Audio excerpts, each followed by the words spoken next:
About another minute. While we're waiting for others, if you found the chat feature, the chat window, to keep that open on the side so that you can write questions over there or see what other people, other questions that they might have or comments that they would make. So you can put in there.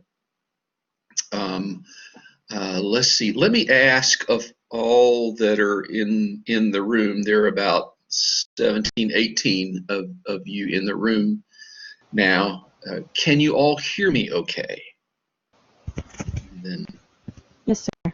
Yeah, I got a thumbs up. Yeah. Yes. Okay. All right, that's good. I'll show you some things. I'll be able to switch back and forth on my screen to show you the Blackboard page, where to find files, go over the syllabus and those kinds of things. I've suggested to you that you might open another tab on your computer so that you can have this screen open, but also you'd have another tab where you log into your MyTCC page again, and you can toggle back and forth more easily that way if you want to.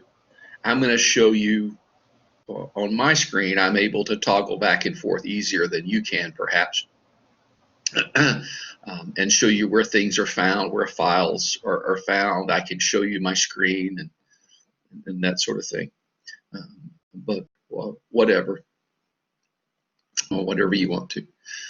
I usually open several windows and log in several times, because inevitably I'll click a back button or something I'm not supposed to, and everybody disappears. That's just a part of getting older, I guess. I heard my wife laugh in the other room. We're old. We can use that as an excuse now. Once you've passed the 60 years old mark, you get to do things and say things that probably you shouldn't have years ago. I probably still shouldn't do that, but I can make extra excuses, for things. Yes, I was around when the internet was born, youngsters. Okay, let's get started, gang. Thank you for joining me this morning for breakfast and for visiting a little bit about this class. I realize that in this class there are some of you who've never taken an online class before, and all of this is new. It seems new and a bit uncertain. Not to have someone in front of you all the time. It would for me, for Pete's sake. That would be scary for me, I suppose, if I'd never done it before. You sort of feel like the professor is there like a lifeline, and if you misunderstand something or can ask a question, or you have that confused look on your face like, oh my gosh, what in the world did you just say? Then the professor is there to help clarify and to guide you along the way. But this is just another way of doing. And I want you to feel like you can always reach out to me. Use email. I know that many of you are used to using chats and IMing people and messaging people and whatever else is going on these days that I don't know about. But please email me. Use that as the same as raising your hand. You can email me at 2 a.m. in the morning. I might be awake because I'm a night person. But you email me anytime you have a question. You don't have to be in class, or it doesn't have to be daytime. You can be reading and just pop up an email and say, Professor, I was reading on page 7 of your notes, and it says this. Am I understanding this correctly? And we'll have a chat back and forth. Also, this time, we'll always have this optional time for you on Mondays at 9:30. I also have the same thing going on at Tuesday at 2 o'clock in the afternoon if you want to join that session instead, and just pop in. I'll also post some office hours so that I will be in front of my computer working on something. And if you want to pop in and talk to me, I'll be working on some other things. So if you come in, you'll say, hello, I'm here. Professor, are you there? I may have gotten away from the desk to go get coffee or to take the dogs out or something. But just let me know you're there. So please don't feel like you're on your own. You have me all the time, even more so perhaps than in class. So this can be an opportunity where we can have conversations outside. You're not bothering me. This is my job. I am a facilitator of learning. So please do that. Oh, I didn't introduce myself. My name's Tony, Tony Roberts. I'm professor of philosophy and world religions on the Northwest campus at TCC. I've been here 25 years. I've been other places before that. I'm originally from North Carolina. I went to the University of North Carolina. I was in school, lived in the same dorm as Michael Jordan. He didn't know who the heck I am, but it makes me feel important that I could say I was close to a famous person. Sort of wish I had gone over to his table and stolen a piece of hamburger or a fork or something, and so now I could sell it on eBay and be very rich, I suppose. But anyway, I grew up in North Carolina, so I'm a Southern boy. And I've been doing this for a while. I was one of the first professors to put a religion class or a philosophy class on the internet when we started the internet, doing that. Before that, there was a distance learning video session. So I've been doing distance learning for a long time, but things have changed and there's new technology. So there's something I'm learning at the same time you're learning. And we'll all be tolerant of one another.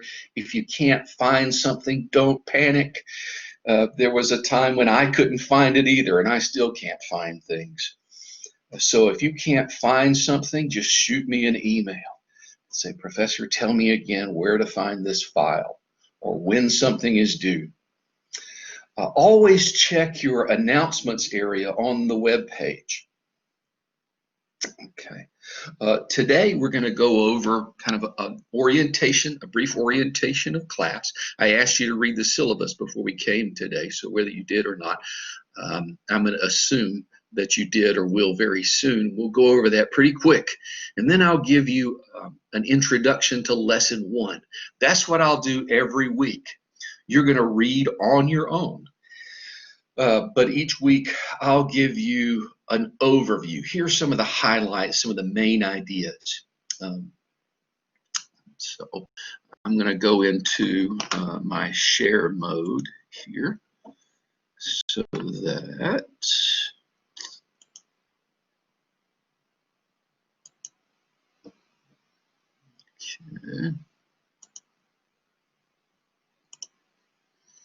okay. There we go. Let's do this.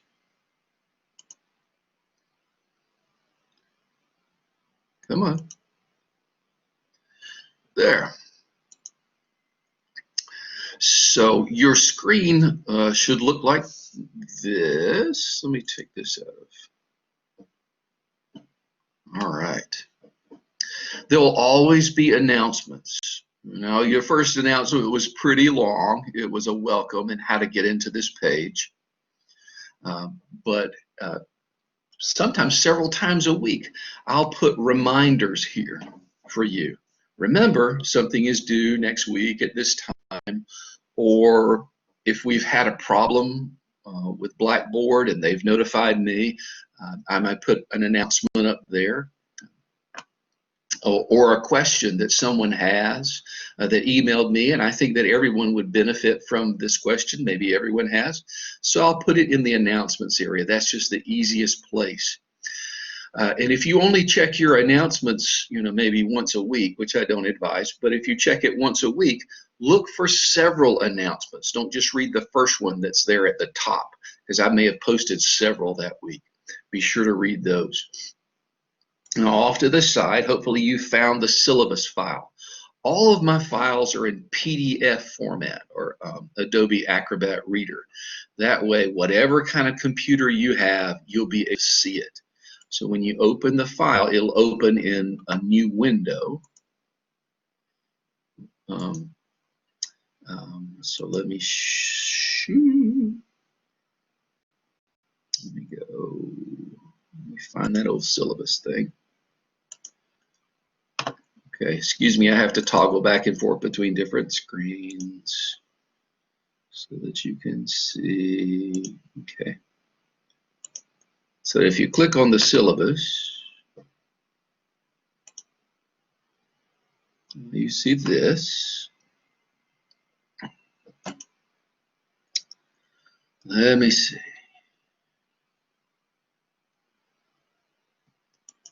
Oh, I have to remind myself how to make this bigger.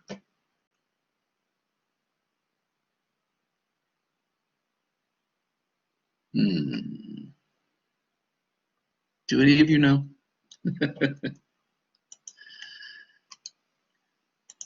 Make bigger. Make bigger. Professor. Yeah. Oh, did you find it? Say again? Did you find how to make that bigger? No. It should be that magnifying glass on the left. I don't know if our screens are the same. It says hide view controls. Thank you. And you can zoom in. There. So the syllabus. First thing, no book. Save your money. Books cost a lot because of all the color pictures that they put into it. And they have some great information. Obviously, textbooks have great information, and they're written by people who've been doing this a long time and are usually experts in the field. After 25 years, I felt like I'll just write the stuff myself and give it to you.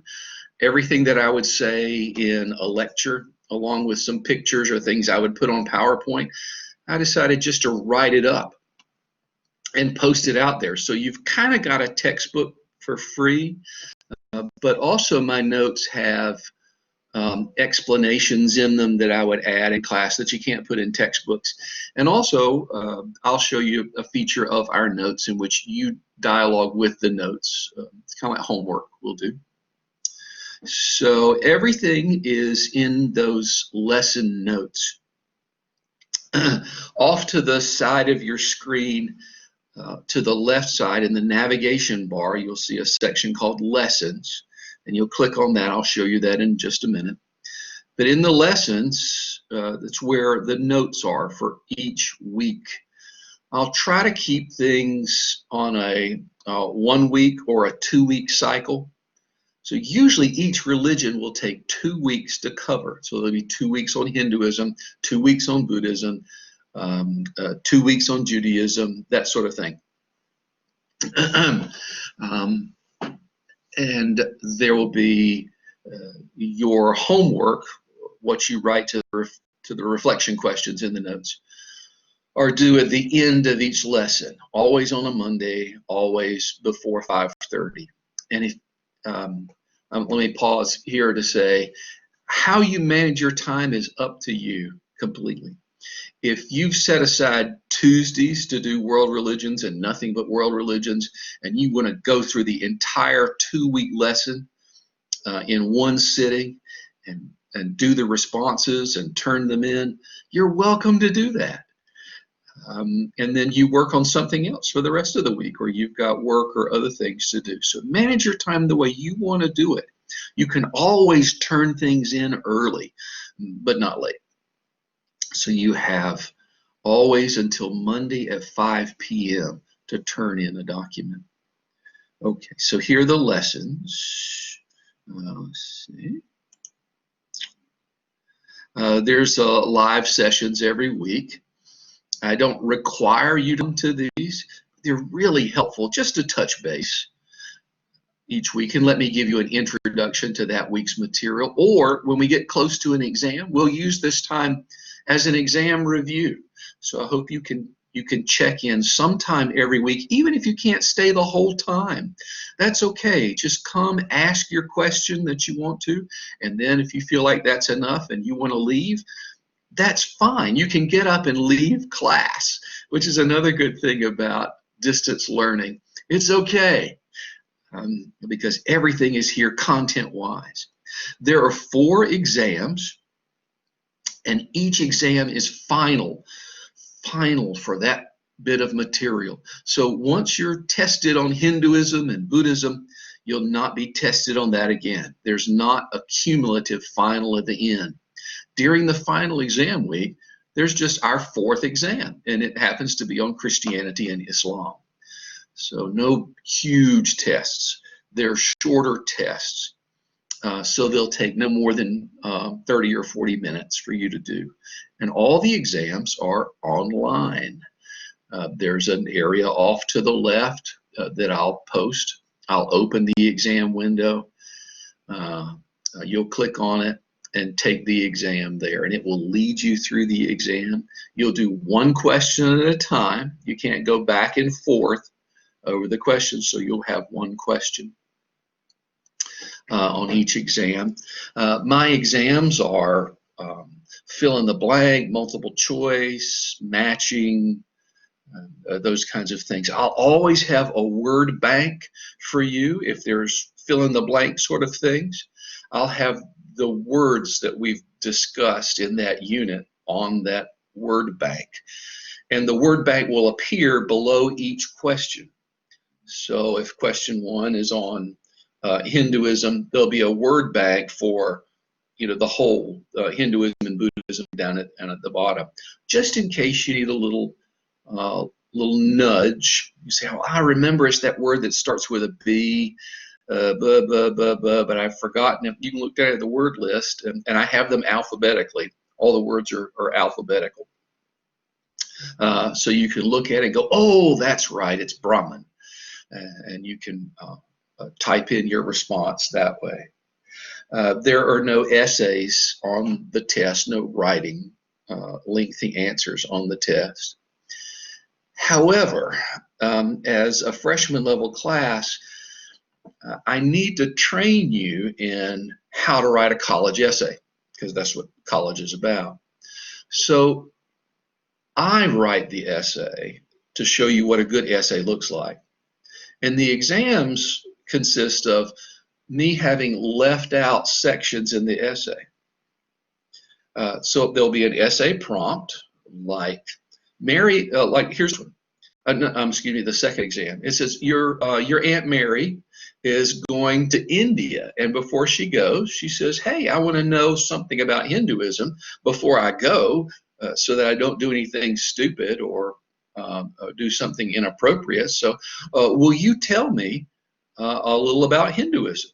So imagine yourself just sitting down talking with your Aunt Mary about what you've learned in class. Say, well, Aunt Mary, yada, yada, yada. So the exam will look just like that. It will have a paragraph that says, Aunt Mary, one of the first things I'd like you to know about Hinduism is Hindu is not actually an Indian word. It's a term given to them by Muslim invaders, and it means the religion of the land of Hind, or Indus Valley, as they invaded from the north. So in that sentence, if I were writing an essay, I would leave out, Mary, this is not an Indian word. It's a term that was given to them by blank invaders in the 9th century. And it means the beliefs of the land of blank. And so it ends up being a fill-in-the-blank kind of question. But I've written it as an essay so that you will see what a good college essay should look like. That's just a bonus of it. I will check all the exams. The grading program, the exam, it grades itself. I put in what answers are correct, and it checks those and assigns a grade. However, don't trust the grade that the computer shows you at first, because if you misspell a word with just one letter, maybe it will count it wrong. Or here's the big one, that's frustrating. If you put in an extra space, so if the word is God, G-O-D, and you put G-O-D and then accidentally hit the space bar, G-O-D space, the computer counts it wrong. That's just the nature of artificial intelligence. We can't correct all problems. So I go over every single exam and every single answer to make sure that the computer has graded your response. So wait a day, and your exam will definitely be correct in a day after I do that. Okay, so those are the exams. There are always exam reviews that it's already posted. You could already pull up your exam review now as you read the notes and see what it is that will be on exam 1. If it's not on that review sheet, it's not on the exam. You don't ever have to worry about what is going to be the exam. Is he going to find something in the textbook, some minutia, some little point that I didn't read? Nope. If it's not on the review sheet, it's not on the exam. So you can go ahead and pull those up. I'll show you something about how I structure my notes so you can know that as well. So there's the grading summary. Let's see. Page 3 and 4 of the syllabus is the semester calendar. So keep that calendar handy. If I were you, well, maybe it's just because I'm old. I like to hold things. I like printed things. If I were you, or if I were me taking the class, I would print out this calendar and have it by my computer. And I would print out a calendar from all my classes and maybe make a master calendar of when things are due, so that I would know. But here's your calendar for the semester. The calendar will not change willy-nilly. You'll always know when the exams are. I've set it up for the semester. Now, obviously, if things happen where there has to be a change, I'll let you know. It's just as soon as possible.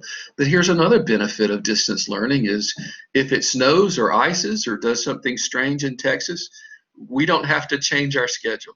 We can always be on schedule. So you can plan your work and your personal life around a schedule that you'll know will not change. We're always on this schedule. Now, if you have something come up of an urgent nature, I'm very understanding. So if your sister gets sick and you need to take care of her children for her, and she lives in Chicago, and you zoom up to Chicago to do that and say, well, Professor, I'm going to be on the road during the day of the exam. No worries. The exam window will be open for several days for come in and out. So the exam will never be just open at 9 o'clock on Monday morning or something like that.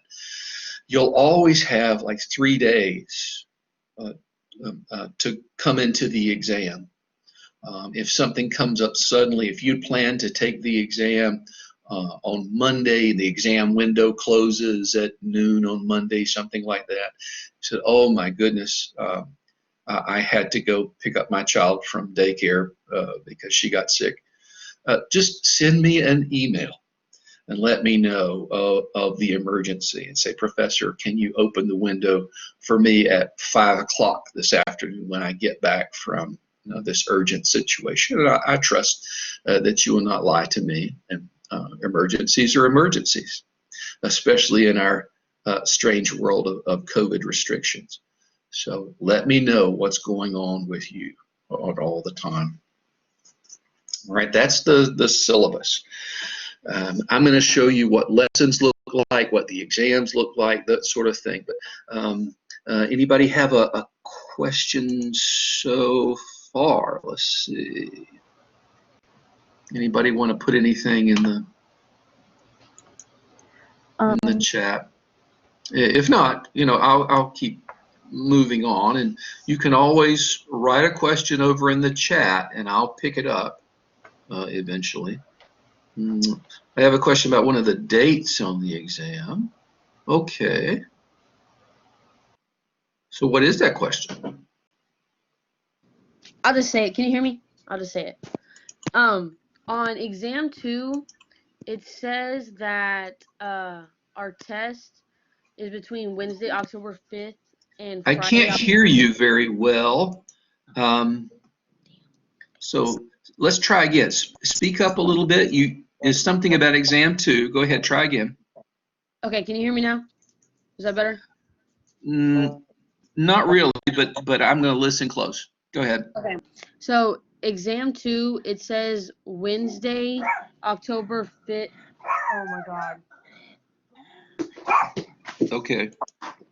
Okay, sorry. So it says Wednesday, October 5th and Friday, October 7th. I was looking at the dates. Okay.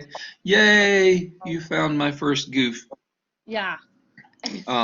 Okay. So those aren't the correct dates. That was the only one.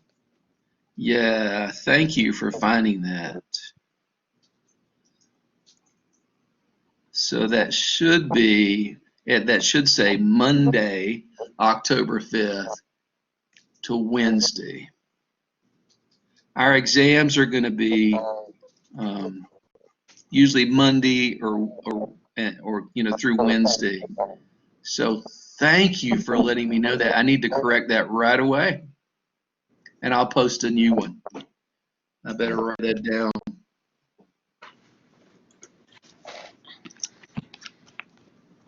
Fix date. Exam 2. Thank you. Okay.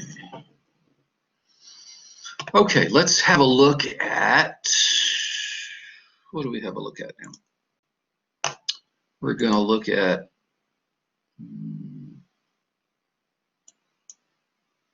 some notes. So I'm going to look at lesson 1.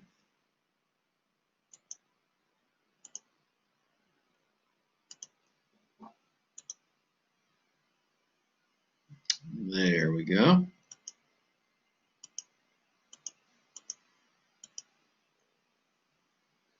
Okay.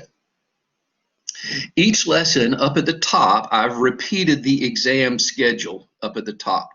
Again, all of these files are PDF files, so you should be able to open them easily. It tells you what to do each week. And I'm just going to look through. You'll notice all the notes, so you'll read them carefully. You'll see here, I don't know if you can see my cursor moving around, there is in green print here a question. After you've read the first 2 paragraphs, it says, so, how do you define religion?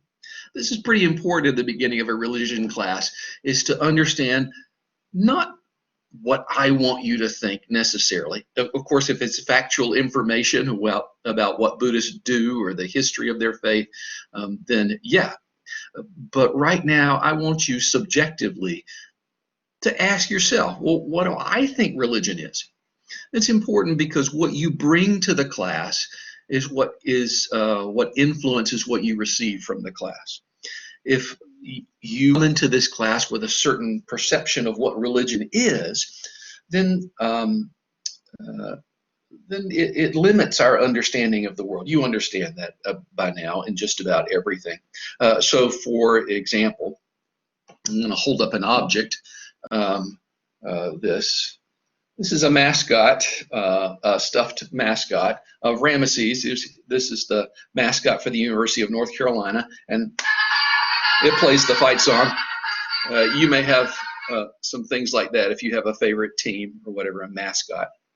You may not associate this with religion, but we'll talk about in this class how mascots is something very primal. It came from the idea of totems or having protector spirits in the world. So if your religion today, let's say you're a part of a Christian church, or you're Jewish or Muslim or Hindu, and you don't have totems, you don't have mascots, and we go to a tribal culture in the world in which there are images of goats or things on all the houses, you might miss it if you go visit them, and you might not think of that as a religious symbol, but it is. Also, this is a Tibetan singing bowl. You've probably seen or heard one of these before. When sounds are made in religion, it's often a signal to something is about to begin. Everybody be quiet, we're about to start worship service. But in Tibetan Buddhism, this is the religion. The sound, the vibration, what it does is something spiritual, something religious. There is a connection between the spirit realm, which is within us and beyond us. So the actual ringing of the sound opens certain chakras or energy gates of the body and creates vibrations. So if you are part of a religion that says, well, I've heard bells before, they're used in religion to say, everybody shut up and sit down. You might miss the fact that this is the religion. Most forms of Buddhism are atheistic. They don't believe in a God. There is no afterlife. So you might miss Buddhism as a religion if you think religion is about gods and worshiping gods and what happens after you die. Of course, that is important in Tibetan Buddhism, but not in other forms of Buddhism. So this first question, as you go through, the question says, just write down what you think religion is, just to get it out on paper. It's not for me to grade you as being right or wrong. I just want you to think through the material and actually write it down. Okay, I'm going to share with you. So when you get to one of these questions, like number one, let's see. Here's another group. I'm on page 2 of the notes. Question 2 and 3 and 4, where I ask you, just try to write down. Think about, where did you learn your religion from and your ideas about religion or anti-religion? Where did you get those beliefs from? How much do you really know about your religion and the religion of other people? Just take some time to write it down. And I give you credit for a well-developed paragraph. Let me show you what that looks like. I'm going to stop sharing this for a moment. And here's what I want you to do. Come on. Okay. I'd like you to open, as you're reading the notes, open a blank document. And in that blank document, you'll cut and paste the question. So here's question 1. How do you define religion? Put up at the top, week 1, lesson 1, your name, Mary Jones. So here's the question. And then you just write a paragraph. So I want 3 or 4 sentences at least. And you can see, I just wrote this morning. It can be very casual. You can tell me, well, I was raised Buddhist and it's just something we've always believed. Or you can say, well, my family used to be Methodist and now we're Baptist, and this is how we learned the difference and how to be Baptist now, or something like that. Or just try to work through it on paper, whatever you want to tell me. But I grade the responses based on the development of the response. So these are well developed. Some you'll write more, some you'll write less. but it should fit the question. I hope that makes sense. Little phrases, few word answers will not get credit. So write it out there. It's very cathartic to write those ideas. Okay, let me go back.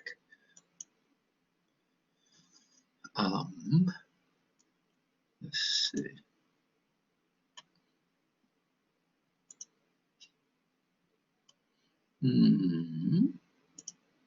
Now I'm going to share the Chrome screen again.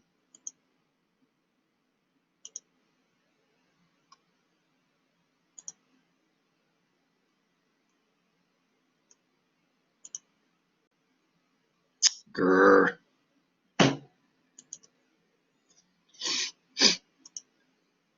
Hang on.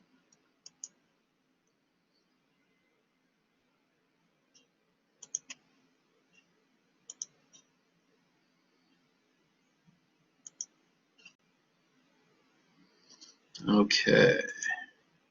All right. I'm showing you our page now.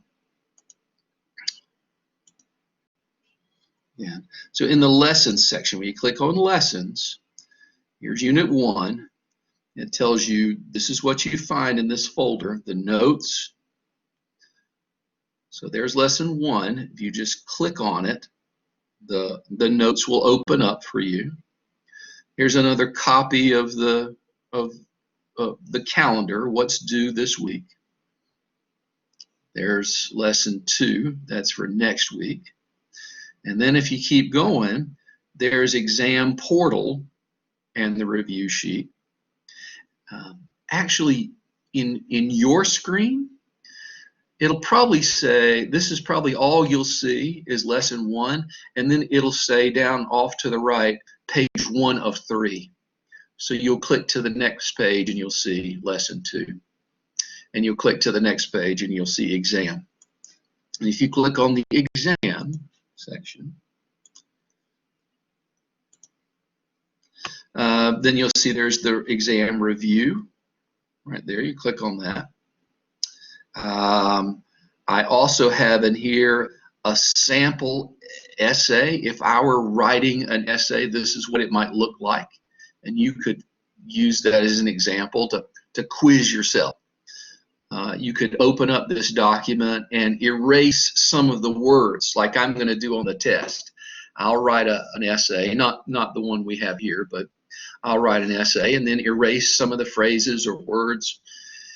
And you can quiz yourself doing that way. This is also where in this area it says Exam 1 Portal. This is also where you'll take the exam. When it's time for the exam, you'll go into this area and there'll be where you can click on Take Exam 1. I'm going to load a document next week probably that explains to you what the screens look like and what to click so that you will know what the exam looks like, what to click on, and that sort of thing. So don't be nervous about how to take the exam. You just focus on learning the material for the exam. So I'll cover that. All right, there's how to turn in these lessons. Okay. So lesson 1. Now, something I'm going to open up today that you don't have right now. Off to the side here in lessons, it says that in lesson 1 you have your notes and an upload area for daily written reflections. So if you click on this, just where you found the notes, then I'm going to insert right here this week a section that you can click on to upload your notes, your reflections. Once you've finished all the questions for lesson 1, save your document in a PDF format. You just click Save As, and you'll see that PDF is a choice. save it there, and you upload it as if you're loading an essay or loading a paper. You may have done that in an English class or someplace before. I'll have instructions on how to do that as well if you've never done it. So don't worry about clicking something wrong or a document not going in the right place. We're all learning this for the first time. A bunch of us are just learning this for the first time. So I don't want you to be concerned about how to do things, the mechanics. There's a learning curve. It'll take a week or so. And if something screws up and you load the wrong document by mistake, or I'll let you know. I'll send you an email. Sarah, do you realize you uploaded your English homework rather than your religion homework? Let's try again. So we'll all learn how this goes. So I'm a nice guy. See, I smile. So just imagine I'm smiling at you as you're doing these things. I'm not going to bite you. So let me know always if you're having troubles or what happens. Okay, let me pause again to ask if you have a question about the notes. Professor? I could barely hear you. Hello? Yeah, okay. Hi. So I just have a question about lesson 1 for this week. Yeah. Is it due today? Because I see the syllabus and you say that all these assignments are due on Mondays at 5. So I just Yeah. wonder, is it due today or is it due next week for lesson 1? No. Things are due. You look at the calendar. Right. Right, and so it tells you the date that things are due. You'll always have a week or 2 weeks to turn in a lesson. So this week we'll be on lesson 1. Okay, I just want to make sure. Sorry about that. And a week from today is the last time you can turn it in. Okay. So if you finish it on Friday, you can turn it in on Friday or Saturday. Okay, yeah, good question. Okay. Just want to make sure before, you know. Sure, yes, absolutely. There are no silly questions. You just ask. Anybody else? You want to type anything? The chat window is open, so if you think of something, you can just do that. But I am going to go back and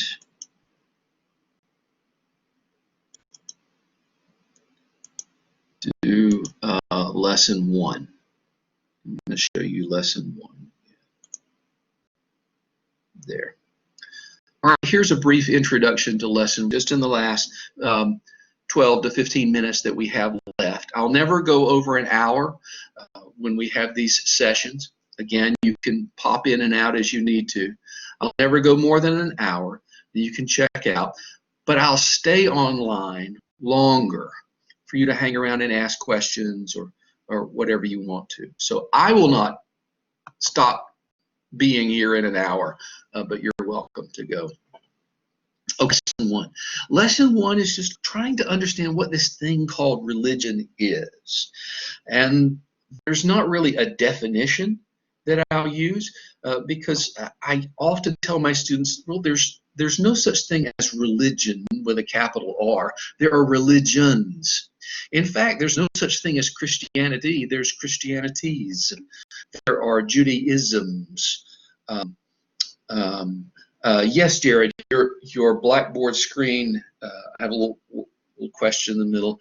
Your Blackboard screen will look different from mine, only in the sense that you'll probably have to go from page to page to page. I just get to scroll down. Everything is on the same page. I just scroll. But you'll click on several pages. So that should be really the only difference in what I've shown you today in your screen. Okay, so there are many kinds of religions, and each time we get into a new religion, we're going to let that religion speak for itself. If I were lecturing to you, I'd tell my lecture class this: on the day we begin Hinduism, I'm Hindu. And whatever questions you have, I will speak to you as a Hindu person would speak to you. When we do, Islam, I will speak to you as a Muslim. I will answer from within that religion. We'll let that religion define itself, rather than using someone else's definition of religion to value or devalue something. So I always speak within that religion. I know that way too on things that are academic, historical. These are the facts. It's not my opinion. This is the way things are. And then, but I'll always try to explain things and give illustrations from within that religion so that it's authentic. But the first lesson is just more academic. What is this thing called religion? Now, even though there's no one sociological definition of religion, we're going to use this that I've created probably 20 years ago. This has been helpful for me and in the classes. And it will say that religion is a culturally patterned institution that nurtures its adherents' interaction with what is believed to be an all-pervasive, superhuman, or supernatural reality, or what we'll just call the sacred. That's very, very generic. The first thing you'll read about is that religion is culturally patterned.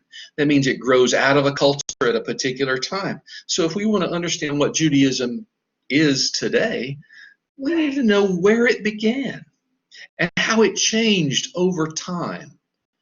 That will help us understand Judaism today. So we'll look at the cultures and how it changed with the cultures. Religion changes cultures as it moves into different places, and it's changed by culture. The religion of America is very, very American. We'll look at some ways that is the case. All religions are institutions. This class is not a psychology of religion. We're not going to talk necessarily about spirituality. And even though neuroscience, cognitive science is one of my specialties, I like to talk about the brain and how things happen in the brain. But in this class, we're not going to talk about spirituality so much as the institution of religion, what the institution has put in place, the documents, the beliefs, the rituals that say this is how we do it. So we'll look at the institutions, not what's going on in the mind or the heart of an individual believer, how devoted they are, what prayer means to them. We'll just talk about, this is what the religion says about what you should do and how you communicate with the gods or whatever. These institutions that we call religion all nurture our interaction with the sacred. Look at different ways of nurturing. I've listed in your notes 4 main ways of nurturing. There will always be stories or myths. There will be doctrines that explain what to do. There are rituals, standard behaviors that are done over and over and over again that make something happen. And then there are ethics. A devout Muslim should behave this way and this way and this way. This is appropriate, this is not appropriate, and here's why. So those are 4 ways that nurture our interaction with the sacred. We think of nurturing as a family term, an animal, tribal, or a pack kind of term. You think about it in the house and how your family has nurtured you. Well, they fed you and clothed you, give you a place to sleep, but they also interact with you. They played with you as a child. They taught you words. You learned what was appropriate or inappropriate in your family. You learned what your family believed and what it meant to be a Roberts, to be a Sanchez, to be a Smith. You learned your family identity along the way by being nurtured. Things are appropriate, not appropriate. Here are the stories of where our family has come from so that you know your heritage. Religion is the same way in institutional forms. And we want to find out how people are nurtured around the world, what it's like. Religion is not just a set of beliefs or a book or information. By the way, that's a very American way of thinking of religion. Inevitably, students ask, well, what does a Buddhist believe? Can you list for me the things? What is the Buddhist book? But that's a very late 20th century American way of thinking of religion, that it's a list of statements that you have to believe in your head in order to be a Buddhist, be a Muslim. But that is certainly not the way religion is around the world, and not the way it was in America for a long, long time. Okay, so there's nurturing of our faith, but there's also what our faith is directed towards. What is this thing we call sacred? Now, for many people in America, the sacred is one thing. It is God, one supreme deity who created the world and will bring the world to an end, a culmination at the end of time. But for around the world, that is not the case. In fact, most religions in the world do not have one particular God at a hierarchy. And many religions don't talk about afterlives in the same way that Muslims and Christians talk about it. So we'll ask, what is sacred for this particular religion? How is it possible, for example, to be atheist and religious? If in America you think of religion as having to do with God, well, if this group doesn't worship a God, you might ask, well, how can it be religion? We'll talk about that. Read these very carefully. You'll notice in the notes that there are places in red. That means this is really important. This will definitely be on the exam. So read the entire paragraphs, but take note of those things in red. There are things that I've put in blue. They won't be on a test. They don't require you to respond in writing. But there are things, if we were in class, we would talk and discuss and wonder about. And you're welcome to bring those up. I like watching movies, particularly those that have philosophical and religious themes. And I recommend some movies and books to you as we go along. So here's just, we're looking at lesson 1 as we go through. Here are the different pages. You'll see, here's page 7. There are pictures here. So what I would show on a PowerPoint in class, I took some time this summer and stuck in some of those pictures into the notes, so you'll see. In this one on religion, we'll look at some similarities between religious behavior and what you might consider secular behavior. They have common origins. The ritual behaviors are very, very similar. Okay. All right, this first section of notes goes to page 10. There are 10 pages. So I think that's very easy. That's very manageable for you to do in a week, having other classes. And as you read the notes, I suggest you always keep that blank document open on the side. And as you come to a question, write what you think at that moment. Just write. You can always come back and edit later, but have that open, and then you turn in by the appropriate due date. Okay, I'll pause now. It's almost time for me to shut up. So, is there some other, let's see, question?